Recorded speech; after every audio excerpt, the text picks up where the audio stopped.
Euro 2020 telah mencapai partai final, dan selamat kepada Italia yang telah berhasil memenangkan pagelaran 4 tahunan ini. Nah, pada kesempatan ini saya ingin membahas sejarah dari kompetisi antar negeri Eropa ini. 1960 merupakan tahun pertama turnamen ini digelar, di mana hanya 17 tim yang ikut serta dalam kualifikasi pada turnamen ini yang dulu dikenal dengan nama European Nations Cup. Uni Soviet, Yugoslavia, Cekoslovakia menemani tuan rumah Perancis berlaga di semifinal, dan Uni Soviet yang saat itu masih digawangi oleh Lev Yashin menjuarai turnamen ini untuk pertama kalinya setelah menang 1-0 dari Yugoslavia di final.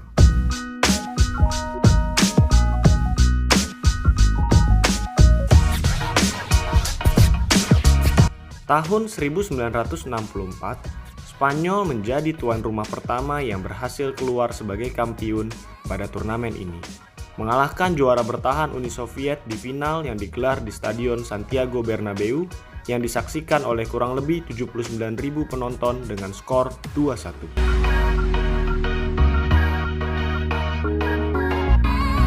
Tahun 1968, European Nations Cup berganti nama menjadi European Championship atau Euro Cup yang kita kenal hingga saat ini. Dan Italia mengikuti jejak Spanyol menjadi tuan rumah dan juara pada turnamen ini. Italia menang di partai semifinal melalui adu toss koin setelah bermain imbang 0-0 hingga perpanjangan waktu melawan Uni Soviet dan menang melawan Yugoslavia di partai final. Tahun 1972 menjadi tahun pertama keikutsertaan negara Jerman Barat, dan negara ini berhasil menjuarai turnamen ini dengan Gerd Müller keluar sebagai bintang kemenangan Jerman Barat di partai final. Skuad Jerman Barat saat itu juga diisi oleh Franz Beckenbauer, Paul Breitner, dan juga Jupp Heynckes.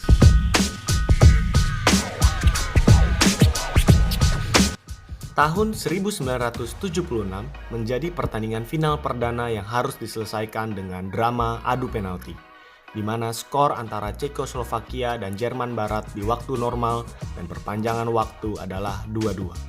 Dan kemenangan menjadi milik Cekoslovakia dengan penendang keempat dari Jerman Barat, Uli Hoeneß, melayang jauh di atas gawang, dan penendang kelima Cekoslovakia, Antonín Panenka, bukan hanya menjadi penentu kemenangan Cekoslovakia dengan tendangan penalti yang dicip, tetapi menjadi istilah penalti tersebut dengan nama penalti Panenka.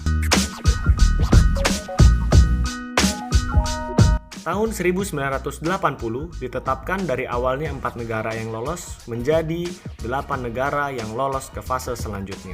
Dan pada tahun ini pertama kalinya digunakan sistem fase grup. Jerman Barat memenangkan gelar juara kedua mereka setelah berhasil mengalahkan Belgia di final yang digelar di kota Roma.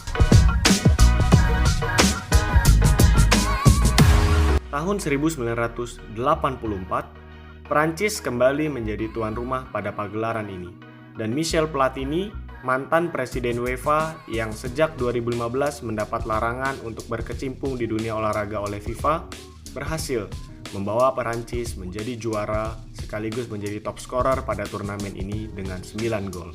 Dan di tahun yang sama, Michel Platini berhasil mendapatkan Ballon d'Or ketiga secara beruntun. Tahun 1988, giliran Marco van Basten yang namanya meroket setelah mencetak gol voli spektakuler ke gawang Uni Soviet dan mengakhiri pertandingan dengan skor 2-0 untuk kemenangan Belanda. Ini menjadi tahun terakhir keikutsertaan Uni Soviet di turnamen ini, karena setelah itu negara Uni Soviet pecah dan menjadi trofi pertama serta satu-satunya untuk Belanda sampai saat ini. Kita beralih ke tahun 1992. Tahun ini adalah tahunnya Denmark. Ya, it's all about Denmark. Bahkan negara Denmark seharusnya tidak ikut dalam Euro 1992 dan hanya masuk sebagai pengganti negara Yugoslavia yang didiskualifikasi karena negara tersebut pecah. Peter Schmeichel menjadi bintang Denmark di semifinal setelah menggagalkan penalti Marco van Basten saat adu penalti dan mengalahkan Jerman di final dengan skor 2-0. Dan di tahun ini juga lahirlah aturan back pass atau yang dikenal dengan back pass rule.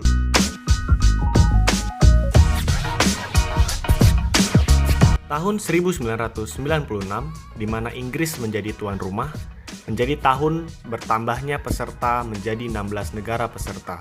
Dan pertama kalinya aturan Golden Goal diterapkan. Aturan ini dimanfaatkan Jerman pada final yang menjadi juara dengan mengalahkan Republik Ceko dengan skor 2-1. Olivier Bierhoff masuk sebagai pemain pengganti dan menjadi bintang dengan mencetak gol penyama kedudukan serta golden goal pertama di turnamen ini pada babak perpanjangan waktu. Dan momen golden goal ini kembali terjadi di Euro tahun 2000 setelah Prancis berhasil menjadi kampiun melalui gol David Trezeguet di babak perpanjangan waktu yang menjadi penentu kemenangan atas Italia di final. Turnamen Euro 2000 ini merupakan turnamen pertama yang digelar di lebih dari satu negara tuan rumah, yaitu Belanda dan Belgia. Di Euro tahun 2004 menjadi turnamen dengan banyak kejutan, di mana Jerman, Spanyol, dan Italia harus tereliminasi di fase grup, dan Prancis yang berstatus sebagai juara bertahan harus takluk di tangan Yunani. Ini merupakan pertama kalinya terjadi di mana pertandingan pembuka dan laga final menampilkan negara yang sama, yaitu Portugal versus Yunani. Dan Portugal harus 2 kali mengalami kekalahan setelah Angelos Charisteas berhasil mencetak gol satu-satunya di pertandingan ini, dan Yunani berhasil menjadi juara Euro 2004. Sangat mengejutkan.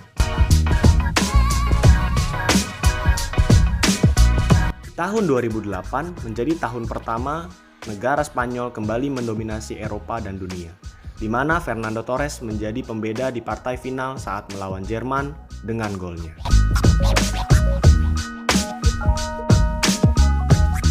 2012, di mana Polandia bersama Ukraina menjadi tuan rumah pada turnamen ini. Di tahun ini merupakan pertama kalinya satu negara berhasil mempertahankan gelar juara dengan Spanyol yang berhasil menumpaskan perlawanan Italia 4 gol tanpa balas, serta Spanyol menjadi negara pertama yang menjuarai 2 Euro serta 1 Piala Dunia secara beruntun.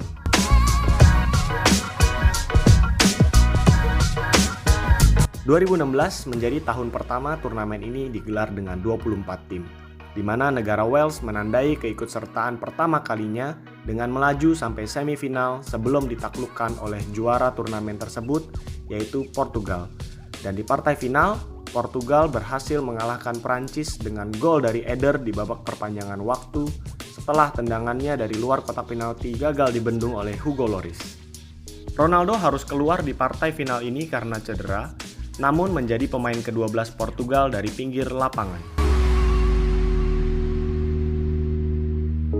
Dan kita telah sampai di Euro tahun 2020. Walaupun penyelenggaraannya tertunda 1 tahun akibat virus COVID dan diselenggarakan di tahun 2021, ini merupakan pagelaran Euro pertama yang digelar di 11 negara berbeda dan menghasilkan 11 gol bunuh diri atau own goal. Dan angka ini melampaui total gol bunuh diri sepanjang sejarah pagelaran Euro dari tahun 1960 sampai 2016 yang hanya menghasilkan total 9 gol bunuh diri. Dan di turnamen ini juga Inggris berhasil pertama kalinya melaju ke partai final Euro, namun harus merelakan piala dibawa pulang ke Roma setelah kalah dari adu penalti dengan Italia. Dengan Italia yang keluar sebagai pemenang pada Euro 2020 dan menjadi gelar juara Euro kedua negara tersebut, total sudah 16 kali turnamen ini berlangsung, dan inilah juara-juara di setiap tahun pagelarannya. Sekali lagi, selamat untuk Italia, it's coming Rome. Agar tidak ketinggalan informasi lain yang lebih menarik, jangan lupa like dan subscribe channel ini. Terima kasih dan sampai jumpa di video selanjutnya.